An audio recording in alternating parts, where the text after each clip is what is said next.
Hello students, in last lecture we discussed about the traditional and modern concept of SRM, and now we are going to discuss about the meaning and definition of SRM. Okay, the words social responsibility of management derived two words. First social responsibility and second management, है ना.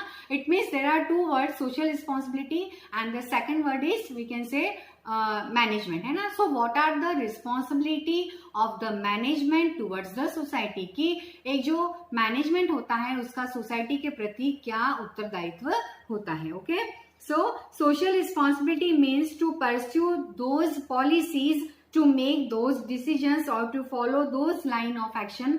देखिए, SRM का मतलब ये होता है कि उन पॉलिसीज को, उन डिसीजंस को फॉलो करना, उस तरह से एक्शन करना which are desirable in terms of the objectives, मतलब जो हमारा ऑब्जेक्टिव्स है उसको हम फुलफिल कर सकें, and values of our society, मतलब by which we can fulfil the work of the enterprise and we can fulfil the desire of the society, ताकि हम अपने एंटरप्राइज की जो भी नीड है उसको भी फुलफिल कर सके और सोसाइटीज की जो भी एक्सपेक्टेशन है उसको हम क्या कर सके, अच्छे से फुलफिल कर सके. According to H.R. Bowen, social responsibility refers to the obligation of managers, है ना. ऑब्लिगेशन का मतलब यहाँ पर क्या है, उत्तरदायित्व होना, रिस्पॉन्सिबिलिटी होना, कि to pursue those policy. Pursue का मतलब यहाँ पर क्या है, फॉलो करना, है ना. तो उस ऐसी पॉलिसीज को फॉलो करना, टू मेक दोज डिसीजंस और to follow those lines of action which are desirable in terms of objectives and value of the society. वही चीज है by which we can fulfill the objective of the enterprise and we can keep the value of the society. मतलब हम कोई भी ऐसा काम नहीं करें जिससे कहीं पर भी सोसाइटी की वैल्यू को क्या हो, हार्म हो. ओके, मैनेजमेंट मीन्स, मैनेजमेंट क्या होता है, किसी काम को एज पर प्लान करना, है ना. So management means getting works done from other persons. We can say by the management we get work done from the others. मतलब हम एक तरह से दूसरों से क्या करते हैं, काम करवाते हैं. As a manager I have to get work done from the others while doing work himself, and as well as I have to do the work by myself also. मतलब मुझे खुद को भी काम करना है for achieving the common objectives, है ना.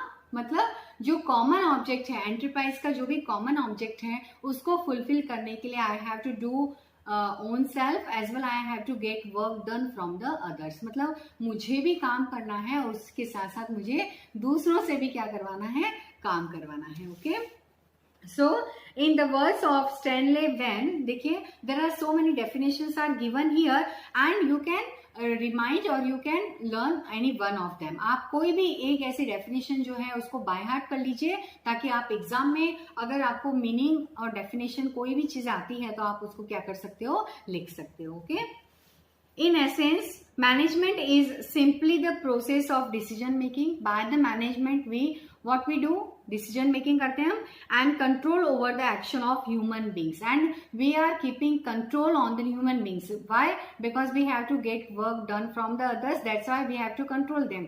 दूसरों से हमें काम करवाना है, ह्यूमन बींग से काम करवाना है तो हमें उनके ऊपर कंट्रोल करना जरूरी है. We have to keep eyes on them for the express purpose of attaining predetermined goals, है ना. It means for fulfilling the predetermined goals, हमारा जो पहले से गोल है, गोल का मतलब यहाँ पर क्या है, object.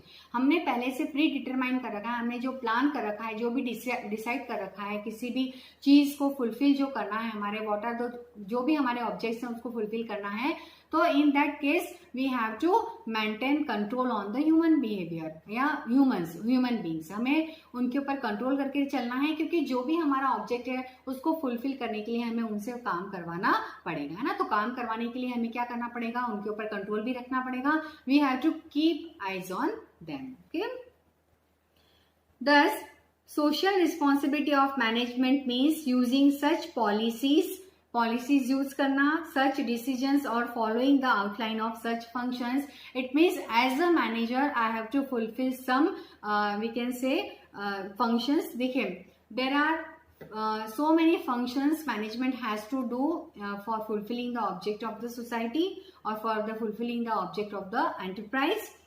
Planning, firstly we have to make the plan, we have to organize them, we have to coordinate the different activities, we have to motivate the employees, and we have to control on them, which are essential for our social objectives and goal, है ना. मतलब हमारे जो भी social objectives हैं, जो भी goals हैं, हम यहाँ पर क्या पढ़ रहे हैं, SRM मतलब सोशल रिस्पॉन्सिबिलिटी ऑफ मैनेजमेंट, है ना.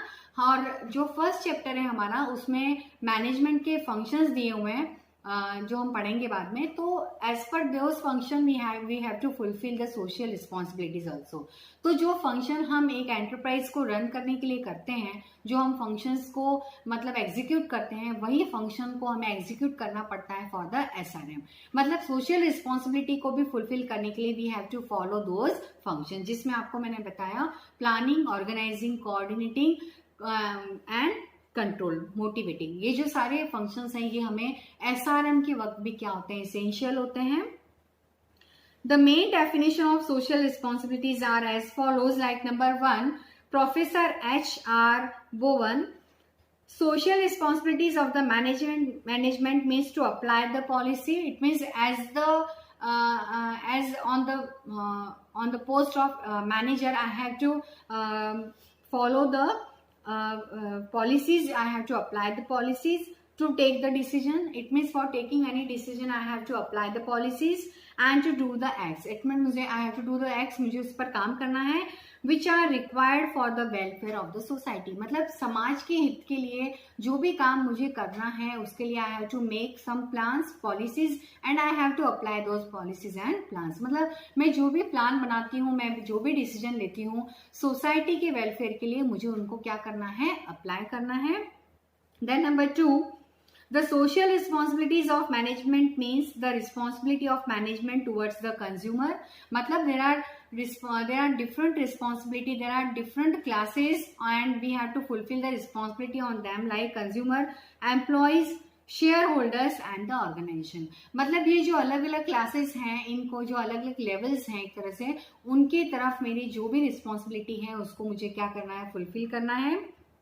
Then number 3, social responsibility of management means to real, intimate and intelligence-full towards welfare of society. It means I have to use my intelligence for the society welfare, which an institution stops to do the last destruction function. It means I have to cut out, I have to stop the destructive functions in the society and trends to direction of contributing in assaulting of human welfare. ना, मतलब I have to do the work on the path by which we can fulfill the society's welfare. मतलब मुझे society का welfare करने के लिए उस रास्ते को चुनना है जिसमें मैं उनको मैक्सिमम सेटिस्फेक्शन दे सकूं, है ना. So there are 3 definitions are given here, और आप उसमें से जो भी आपको इजी लगे वो आप उसको एक को क्या कीजिए, बाय हार्ट कर दीजिए. ओके, देखिए एग्जाम में आपको according to name of the author भी आपको डेफिनेशन पूछी जाती है, 1 मार्क के लिए क्वेश्चन आता है. तो इन दैट केस आपको पढ़ना तो सारा है और आपको ये याद रखना है कि देखिए डेफिनेशंस जो होती है एक्चुअल में सारी मिलती जुलती होती है. ये बात आप अच्छे से ध्यान रखिए कि इफ देर आर 3 ऑथर्स तो देयर डेफिनेशंस आर सेम, है ना. मतलब थोड़ी बहुत लैंग्वेज चेंज होगी और डेफिनेशन जो होगी अल्टीमेटली वो सेम होती है, तो आपको उसमें कंफ्यूज नहीं होना है. अगर किसी ऑथर के नाम से भी अगर आपको क्वेश्चन आता है तो आपको जो भी डेफिनेशन याद है, चाहे आपको लगे कि वो किसी और ऑथर की है, तो भी आप उसको क्या कीजिए, लिखिए, लेकिन आपको क्वेश्चन छोड़ना नहीं है एग्जाम में. Okay, so on the basis of above definitions the characteristics of SRM are as follows, है ना. तो कुछ कैरेक्टरिस्टिक्स दी हैं आपको. Number 1, it is considered by managers to be an important objectives of institution or organization, है ना. So we can say SRM is the most important function of management, है ना. मतलब SRM को एक इम्पॉर्टेंट फंक्शन माना गया है, इंस्टीट्यूशन का एक इम्पॉर्टेंट फंक्शन माना गया है कि if we are running any institution we have to follow the SRM, है ना. Then number 2, it is an universal concept. It means we can say it is followed by all the universe. जो भी universe है हमारा, सारी all the countries हैं, सारे जो लोग हैं, सभी कंट्रीज की जो सोसाइटीज हैं, उन सभी में इसको क्या किया जाता है, फॉलो किया जाता है. It has become a significant issue, significant it means important issue, ये एक इंपॉर्टेंट इशू है and philosophy for today's manager, है ना। तो इसको बहुत इंपॉर्टेंट फिलोसॉफी माना गया है in today's management. It means we can say in present era it is very important to fulfil the SRM, है ना। Then number 4, it is a set of obligation, मतलब ऑब्लिगेशन मैंने आपको बताया था उत्तरदायित्व होना। Management has to protect and enhance the society. So what are the obligation of management? That they have to protect the society in which it functions and prospers. मतलब they have to do the work for prosperity of the society, कि हम कैसे अच्छे से अच्छा काम करें ताकि हम अपने सोसाइटी को क्या कर सके, प्रॉस्परस बना सके, उसको समृद्ध बना सके। Number 5, it is the positive responsibility of betterment. We can say कि हमें इसको पॉजिटिवली लेना है for the betterment to various groups. There are different types of groups, जैसे मैंने आपको बताया कस्टमर्स हुए, एम्प्लॉयज हुए, सप्लायर्स हुए, है ना, तो गवर्नमेंट्स हुए, ये हमारे जो डिफरेंट ग्रुप्स हैं, we have to fulfil our duties, we have to discharge our duty towards them, both inside and outside the organization. It means the persons who are inside and outside the organization, we have to discharge our duties as a SRM. Then number 6, it is two-way traffic. It is two-way traffic, मतलब दोनों तरफ से चलता है line, because management is responsible to many groups. देखिए मैं आपको एक चीज एक्सप्लेन कर रही हूँ। Management has to discharge their duties in two ways. It means we can say this is to way traffic. इसको टू वे ट्रैफिक कहा जाता है। टू वे ट्रैफिक समझते हैं आप, मतलब एक रोड पर से एक तरफ से कोई जा रहा है और एक तरफ से आ रहा है ना, मतलब एक जो रोड है उसी पर आना भी है और जाना भी है, तो टू वे ट्रैफिक इसको बोला जाता है कि उसी रोड से आ भी रहे हैं और जा भी रहे हैं। तो एक तरह से जो मैनेजमेंट होता है वो भी टू वे ट्रैफिक को फॉलो करता है। How? Because they have to be responsible for the enterprise and they have to be responsible for the customer, मतलब उनको सोसाइटी के लिए भी रिस्पॉन्सिबल रहना है और एंटरप्राइज के लिए भी रिस्पॉन्सिबल रहना है ना। It means they have to go from the two way traffic, मतलब ऐसा नहीं कि सिर्फ they are thinking about the society only और they are thinking about the enterprise only. वो ऐसा नहीं कि खाली एंटरप्राइज के लिए सोच रहे हैं या सिर्फ सोसाइटी के लिए सोच रहे हैं, उनको क्या करना है, दोनों के लिए सोचना है। It means they have to maximise the profit for the enterprise and they have to give the maximum satisfaction to the customer. Customer को मैक्सिमम सेटिस्फैक्शन देना है और एंटरप्राइज को मैक्सिमम प्रॉफिट देना है, मतलब they have to think about the different groups, जो भी अलग अलग ग्रुप्स हैं, they have to deal with the different groups, जिसमें जैसे कस्टमर है, एम्प्लॉयज हैं, गवर्नमेंट है या सप्लायर्स हैं, क्रेडिटर्स हैं, डेटर्स हैं, ये जो डिफरेंट ग्रुप्स हैं इन सबके लिए उनको सोचना है। तो उनको उन सबके बीच में क्या करना है, बैलेंस बना के चलना है।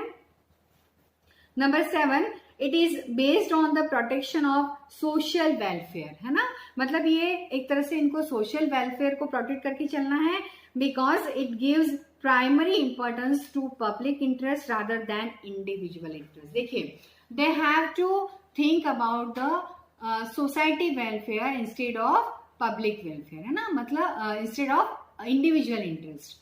It means they have to focus on the public interest instead of individual interest, मतलब किसी एक का हित सोचने के बदले उन्हें क्या करना है, पूरी सोसाइटी का हित सोचना है। यहाँ पे इंटरेस्ट का मतलब क्या होता है, हित मतलब हम बोल सकते हैं कि उनका प्रॉफिट, है ना, मतलब किसी एक इंडिविजुअल का प्रॉफिट ना सोच के उनको क्या करना है, पूरे सोसाइटी का वेलफेयर करना है, पूरी सोसाइटी का हित सोचना है, पूरे सोसाइटी के इंटरेस्ट के बारे में सोचना है। Okay,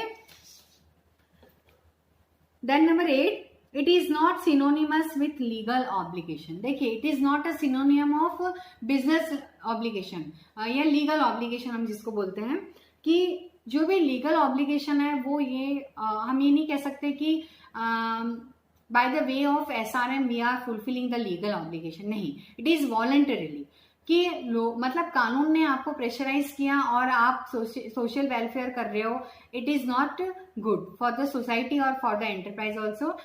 we have to do this voluntarily, मतलब हमको एक वॉलंटरीली भी इसको करना है ताकि लोगों का हित हो इसमें। Management regularly performs its social role, है ना, मतलब मैनेजमेंट को रेगुलरली अपना परफॉर्मेंस देना है एंड रिस्पॉन्सिबिलिटी उसको डिस्चार्ज करनी है, so that it is an ongoing activity, मतलब it is a continuous activity. Ongoing का मतलब क्या होता है? Continuous activity. ऐसा नहीं है कि एज अ मैनेजर अगर मैंने एक बार सोसाइटी वेलफेयर का काम कर लिया है और बस मैं चुपचाप बैठ जाऊं, नहीं, I have to do it continuously, it means it is ongoing process. ऐसा नहीं है कि एक बार किया और उसको छोड़ दिया, मतलब continuously I have to discharge my duties towards the society.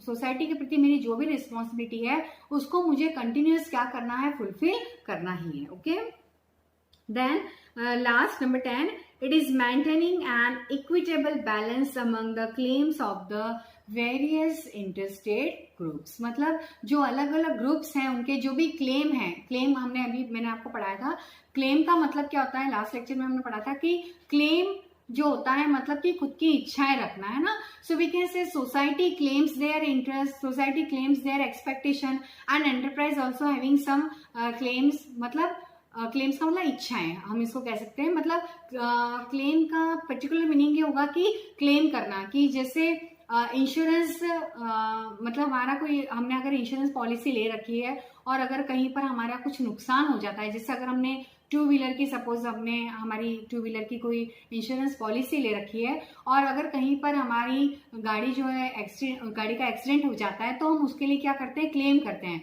मतलब इंश्योरेंस कंपनी में हम क्लेम करते हैं कि हमारे साथ ये चीज हो गई है, इंसिडेंट हो गया और हमारा इतना नुकसान हो गया है, तो एज पर द पॉलिसी हम क्लेम करते हैं कि हमारा जो भी हम जो पैसा बनता है वो आप हमको क्या कीजिए? पे कीजिए। तो क्लेम करना मतलब एक तरह से अपनी बात को रखना। तो there are different types of groups in the society and they claim their different interest. मतलब हर एक की अपनी अपनी एक्सपेक्टेशन होती है और वो अपने जो क्लेम्स हैं वो क्या करते हैं? फ्रंट में रखते हैं कि भाई हमारी ये एक्सपेक्टेशन है या हमारी ये नीड है या हमारी ये डिजायर है।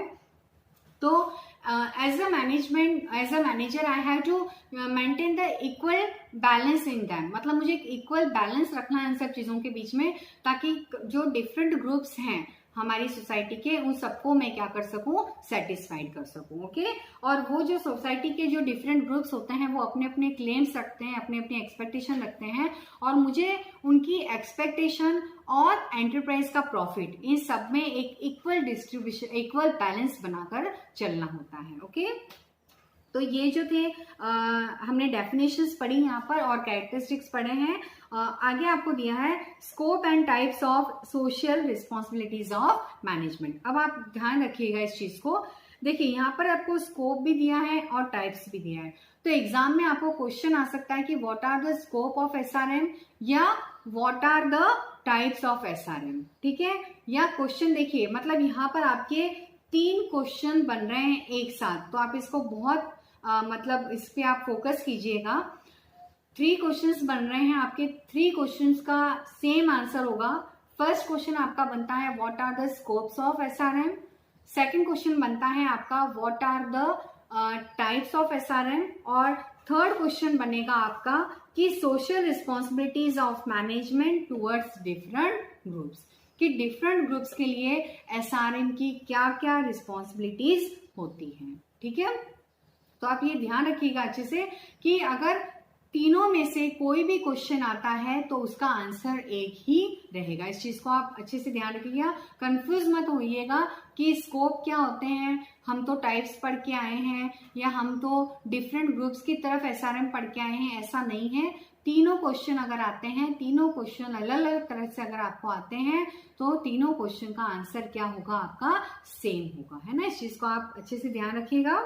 सो SRM can be explained in 2 headings. We can say, देखिए, internal social responsibilities are concerned with assuring due process, justice, equity and morality in employee selection. अब देखिए, इसको 2 हेडिंग्स में इन्होंने क्या किया है? क्लासिफाई किया है इसको 2 लेवल, मतलब 2 हेडिंग्स में इन्होंने इसको डिस्क्राइब किया है, जिसमें सबसे पहला वाला है आपका इंटरनल सोशल रिस्पॉन्सिबिलिटी।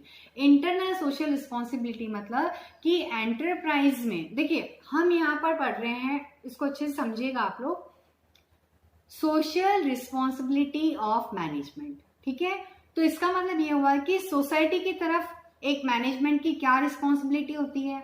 अब हम ये कहेंगे कि सोसाइटी का मतलब तो होता है बाहर वाले, आउटसाइडर, ऐसा नहीं है। देखिए, क्योंकि ऑर्गेनाइजेशन में काम करने वाले जितने भी एम्प्लॉयज होते हैं वो भी एक तरह से सोसाइटी के अंडर में आते हैं, है ना। हम उनको ये बोलेंगे कि they are the employees of the organisation, तो वो इनसाइडर हैं, बट वो भी एक सोसाइटी का हिस्सा है, तो उनके लिए भी हमारी कुछ रिस्पॉन्सिबिलिटीज बनती है ना। मतलब इनसाइडर्स जो है, एम्प्लॉयज जो है, वो भी एक तरह से कहीं ना कहीं समाज का हिस्सा है, इसीलिए उनकी तरफ भी जो रिस्पॉन्सिबिलिटी होती है वो एसआरएम के अंडर में ही आती है। तो एसआरएम मतलब ये नहीं है कि ओनली द आउटसाइडर, हमारी ऑर्गेनाइजेशन में जो इनसाइडर हैं उनके प्रति भी जो हमारी रिस्पॉन्सिबिलिटी है वो भी सोसाइटी के अंडर में ही आती है। Got my point? ओके, चलिए। तो we have to give them justice, we have to follow the equitable procedure for selection of employees। देखिए, जब भी हम अपनी ऑर्गेनाइजेशन के लिए एम्प्लॉयज को सेलेक्ट करते हैं तो we have to follow the justice, है ना। मतलब जब भी हम अपनी ऑर्गेनाइजेशन के लिए एम्प्लॉयज को बुलाते हैं, मतलब एम्प्लॉयज को सेलेक्ट करते हैं, तो हमें एक इक्विटी रखनी है कि ऐसा नहीं है कि हमारा कोई जान पहचान वाला है तो हमने उसको जॉब दे दी, या कोई कम पैसे में जॉब करने के लिए रेडी है तो हमने उसको जॉब दे दी। नहीं, हमें जो है एक इक्विटी वाला प्रोसेस फॉलो करना है, जस्टिस रखना है हमें कि जो हमारे काम के हिसाब से सही है, जो एम्प्लॉय हमारे वर्क के लिए सही है, या जो अच्छे से काम कर सकता है ना, उसी एम्प्लॉय को हमें क्या करना है, सेलेक्ट करना है। ट्रेनिंग, उनको जो ट्रेनिंग देना है उसमें हमें इक्विटी रखनी है। ऐसा नहीं कि किसी एम्प्लॉय को आप बहुत अच्छी ट्रेनिंग दे रहे हो और किसी एम्प्लॉय को आप अच्छे से ट्रेनिंग नहीं दे रहे हो।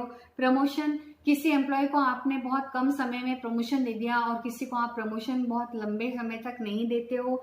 एंड हायरिंग, मतलब आप उनको जो भी सैलरी पे करते हो वो भी आप क्या करो, इक्विटेबल रखो, एक जैसी रखो। ऐसा नहीं कि किसी एम्प्लॉय को, मतलब 2 एम्प्लॉय हैं, दोनों एक जैसा काम कर रहे हैं, तो किसी एम्प्लॉय को आपने अच्छी सैलरी दे रखी है और किसी को अच्छी सैलरी आप नहीं दे रहे हो, तो ये चीज, जो चीजें इनजस्टिस है, इसको आपको क्या करना है, नहीं करना है। मतलब you have to follow the justice way, justice path आपको फॉलो करना है। चाहे वो एम्प्लॉयज का आप सिलेक्शन करो तब, या आप उनको प्रमोशन दो तब, या उनको आप ट्रेनिंग दो तब, या जब आप उनको सैलरी दो। मतलब हर चीज में आपको क्या करना है, एक न्यायिक व्यवस्था रखनी है।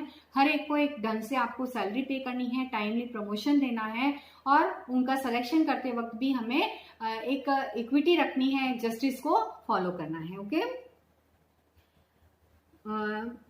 सच things as increase in employees productivity. देखिए, आप अगर इक्विटी रखोगे, जस्टिस रखोगे, तो automatically you can increase the productivity of the organisation और इम्प्रूविंग एम्प्लॉय फिजिकल एनवायरमेंट, है ना। देखिए, फिजिकल एनवायरमेंट मतलब ये होता है कि you have to give the favourable environment to the employees. Employees को अगर आप फेवरेबल एनवायरनमेंट देते हो तो ऑटोमेटिकली वो आपकी कंपनी के लिए अच्छा काम करेगा, and it increases the productivity of the organisation. देखिए, एम्प्लॉय जब सेटिस्फाइड होगा तो ऑटोमेटिकली वो आपकी ऑर्गेनाइजेशन के लिए अच्छा काम करेगा, और अच्छा काम करेगा मतलब कहीं ना कहीं ये आपकी ऑर्गेनाइजेशन की प्रोडक्टिविटी को क्या करेगा, बढ़ाएगा, है ना। It means we have to give a favourable environment to our employees. हमारे एम्प्लॉयज को हमें बहुत अच्छा एनवायरनमेंट देना है ताकि वो हमारी ऑर्गेनाइजेशन के लिए अच्छे से अच्छा काम कर सके। ओके, तो ये तो था आपका इंटरनल, और अब है आपका एक्सटर्नल सोशल रिस्पॉन्सिबिलिटी। देखिए, इसमें refer to such action as stimulating minority entrepreneurship, improving the balance of payments. देखिए, हम जिस भी दूसरी एंटरप्रेन्योरशिप से या दूसरे एंटरप्राइज से हम जो भी डील करते हैं उसमें हमें अच्छे से डील करना है। एंड बैलेंस ऑफ पेमेंट्स, मतलब हमें टाइमली सबको जो भी पेमेंट, हमने जिनसे भी डेब्ट, मतलब हमारे जो डेब्ट्स बाकी हैं वो हमें टाइमली उनका पेमेंट करना है। और training and hiring hard core unemployed, मतलब जो भी अनएम्प्लॉयमेंट है उसको हमें दूर करना है। Thus management of social obligation to group of society, मतलब देखिए, अंदर वालों को भी ट्रेनिंग मतलब ट्रेनिंग देनी है, प्रमोशन देना है, टाइमली सैलरीज देनी है, सारा काम करना है। आउटसाइडर्स जो हैं, एज अ एंटरप्रेन्योर मुझे क्या करना है, उनको ट्रेनिंग देनी है, प्रोग्राम देना है, ताकि मैं उनको अच्छे से ट्रेंड कर सकूं और वो सोसाइटी के लिए अच्छे से वर्क कर सके। ठीक है, अब देखिए यहाँ पर इनसाइडर और आउटसाइडर आपको दिए हैं। इनसाइडर में आपके आते हैं share holders, investors and employees. Share holders मतलब जिन्होंने आपकी कंपनी के शेयर्स खरीदे हैं। इन्वेस्टर्स मतलब जो मतलब जैसे अगर आप डिबेंचर्स हैं या प्रेफरेंस डिबेंचर्स हैं या आपने कोई भी मतलब पब्लिक डिपॉजिट इशू कर रखा है ना, जो हमने 11th क्लास में पढ़ा था। तो जैसे कमर्शियल बिल्स हैं, ये जो आप इशू करते हैं उसमें भी लोग इन्वेस्टमेंट करते हैं। एंड एम्प्लॉयज मतलब आपके यहाँ पर काम करने वाले एम्प्लॉयज। और आउटसाइडर में आपके आते हैं जैसे कस्टमर्स हैं, सप्लायर्स हैं, गवर्नमेंट्स हैं and the society as a whole. मतलब पूरी सोसाइटी जो है वो आपकी आउटसाइडर में आती है, जिसमें आपके कस्टमर्स हैं, सप्लायर्स हैं और गवर्नमेंट्स हैं। Okay, so the SRM towards the following classes और ग्रुप्स। अब देखिए यहाँ पे आपको डिफरेंट क्लासेस या ग्रुप्स दिए हैं और उसके अकॉर्डिंग आपको SRM बताया गया है कि डिफरेंट ग्रुप्स के लिए क्या क्या रिस्पॉन्सिबिलिटी होती है मैनेजमेंट की। Okay, so number 1 responsibility towards own, मतलब खुद के लिए। देखिए हम as a human being we are also part of society. मैं अगर मैनेजर हूँ, मैं मैनेजमेंट हूँ, तो खुद के लिए भी मेरी कुछ रिस्पॉन्सिबिलिटी बनती है, क्योंकि मैं भी इस समाज का हिस्सा हूँ, मैं भी सोसाइटी का पार्ट हूँ। जैसे manager are the key master of organisation, मतलब ये हम ये कह सकते हैं कि की मतलब एक तरह से इम्पोर्टेंट ह्यूमन बींग होता है ऑर्गेनाइजेशन के लिए, बिकॉज मैनेजमेंट जो है वही एक्चुअल में बिजनेस को रन करता है, एंटरप्राइज को रन करता है। If they do not care owns, मतलब जैसे मैं मैनेजर हूं अगर किसी ऑर्गेनाइजेशन की, अगर मैं खुद के केयर नहीं करूंगी तो मैं एंटरप्राइज को भी ढंग से रन नहीं कर पाऊंगी, ऑर्गेनाइजेशन को ढंग से नहीं चला पाऊंगी। How they will care of responsibilities fulfil towards other person. देखिए हम ये कहते हैं ना कि अगर हम खुद के प्रति ईमानदार हैं तो हम दूसरों के प्रति भी ईमानदार हो सकते हैं ना। If we are responsible for our self then can be responsible for the others. मैं अगर अपने लिए रिस्पॉन्सिबल हूं तो मैं दूसरों के लिए भी रिस्पॉन्सिबल हो सकती हूँ, या मैं उनके लिए तभी रिस्पॉन्सिबल बन सकती हूँ जब मैं अपने लिए क्या हूँ, रिस्पॉन्सिबल हूँ। Okay, so thus firstly there are following main responsibilities towards them and themselves professionals, like take decisions to attaining social interest। मतलब सोशल इंटरेस्ट के लिए जो भी चीजें हैं उनकी तरफ मैं ध्यान दूं, उनकी तरफ फोकस करूं, क्योंकि जब सोसाइटी का वेलफेयर होगा तो ऑटोमेटिकली वो मेरा भी वेलफेयर माना जाएगा। Okay, number 2 to make prestige towards of management's profession. देखिए मैं अगर मैनेजर हूं तो मैं एक तरह से क्या कर रही हूं, मैनेजमेंट प्रोफेशन कर रही हूँ ना, मतलब ये मेरा प्रोफेशन हुआ। मैनेजमेंट करना भी क्या होता है, एक तरह से प्रोफेशन होता है। तो I have to focus on my profession and I have to keep the prestige of my profession. जैसे फॉर एग्जाम्पल जब एक डॉक्टर जो होता है उस डॉक्टर को अपनी जो प्रेस्टीज है एज ए डॉक्टर वो उसको बना के रखनी पड़ती है, ताकि लोग जो है दूसरे डॉक्टर्स की भी क्या कर सकें, रिस्पेक्ट कर सकें। मतलब एक डॉक्टर को अपने प्रोफेशन की रिस्पेक्ट करनी होती है, उसको ऐसा कोई काम नहीं करना होता है जिससे जो डॉक्टर की जो प्रेस्टीज है उसको हार्म हो, है ना। तो मुझे अपने प्रेस्टीज को बना के चलना है। I have to maintain the my prestige of my profession, की मेरी प्रोफेशन की जो मर्यादा है, जो प्रेस्टीज है उसको मैं बना के चलूं। मैनेजमेंट को भी आज के टाइम में एक प्रोफेशन माना गया है, जैसे हम डॉक्टर्स, लॉयर्स, CA इनका जो प्रोफेशन है सेम जो मैनेजमेंट है उसको भी एक प्रोफेशन माना गया है, और मुझे उसकी प्रेस्टीज को बना के चलना है, मुझे उसको कहीं भी हार्म नहीं होने देना है। Then number 3 adopted membership of professional organisation. देखिए प्रोफेशनल ऑर्गेनाइजेशन होती है, इट मीन्स अलग अलग, जैसे देखिए लॉयर्स का अपना एक अलग एक ऑर्गेनाइजेशन बनी हुई है, मतलब उन्होंने अपना एक अलग से कमेटी बनी हुई है। उसी तरह से मुझे भी जो प्रोफेशनल ऑर्गेनाइजेशन है उसको क्या करना है, ज्वाइन करके रखना है। Then number 4 obeyed of professional genuineness, है ना, मतलब जो जेन्युइननेस होती है उसको मुझे क्या करना है, फॉलो करना है। मतलब मैनेजमेंट प्रोफेशन की जो एक जेन्युइननेस होती है उसको मुझे फॉलो करना है, उसको ओबे करना है। मतलब जो भी कोड ऑफ कंडक्ट है ना, कोड ऑफ कंडक्ट का मतलब क्या होता है, हर प्रोफेशन के लिए एक कोड ऑफ कंडक्ट बनाया गया है, मतलब रूल्स बनाए गए हैं, और मैनेजमेंट के जो कोड ऑफ कंडक्ट है मुझे उसको फॉलो करना है as a manager. Compliance management code of conduct and ethical principles, है ना, मतलब जो भी इथिकल प्रिंसिपल्स हैं उसको मुझे फॉलो करना है। जो भी प्रिंसिपल्स आप समझते हैं, जो मर्यादाएं हैं या जो भी रूल्स हैं, एक तरह से जो भी एथिक्स हैं उनको मुझे फॉलो करना है। Contribute in development towards managerial knowledge and research, management से रिलेटेड जो भी रिसर्च होते हैं या जो भी प्रोग्राम्स हैं उसमें मुझे अपना पूरा डिवोशन देना है, मुझे उसमें अपना पूरा योगदान करना है, जिससे मैनेजमेंट प्रोफेशन जो है वो आगे फुलफिल हो सके, अच्छा फ्रूट मतलब वो अच्छे से फले फूले। To feel and maintain them as separated from ownership, है ना, मतलब हमें ओनरशिप से इसको अलग मानना है। मैनेजमेंट जो है ओनरशिप से एक डिफरेंट टास्क होता है, क्योंकि हम एक तरह से मीडिएटर का काम करते हैं between the owner and the employees, है ना। तो we have to feel and maintain them, मतलब मुझे as a manager I have to feel कि मेरा जो प्रोफेशन है वो अलग है और मैं ओनर नहीं हूं, एक तरह से I am a manager and I have to manage the things. Okay, then number 8, to follow scientific approach sorry scientific मतलब logical, it means I have to follow some logical approach in taking decisions and for solving the managerial problems, मतलब जो भी as a manager अगर मैं management करती हूँ और मेरे सामने अगर कोई भी डाउट्स है, कोई भी प्रॉब्लम्स हैं, then I have to solve it with a logical approach, मुझे एक लॉजिकल अप्रोच को फॉलो करके अपनी प्रॉब्लम्स को, अपनी डाउट्स को क्या करना है, सॉल्व करना है। And at the time of taking decision I have to follow the managerial approach, I have to follow the logical approach, मतलब हर चीज को, डाउट्स को सॉल्व करने हो या किसी भी प्रॉब्लम को सॉल्व करना हो या कोई भी डिसीजन मेकिंग करनी हो, तो मुझे एक साइंटिफिक अप्रोच को क्या करना है, फॉलो करना है। Okay, so these are the SRM towards my own या towards the management, we can say towards the manager.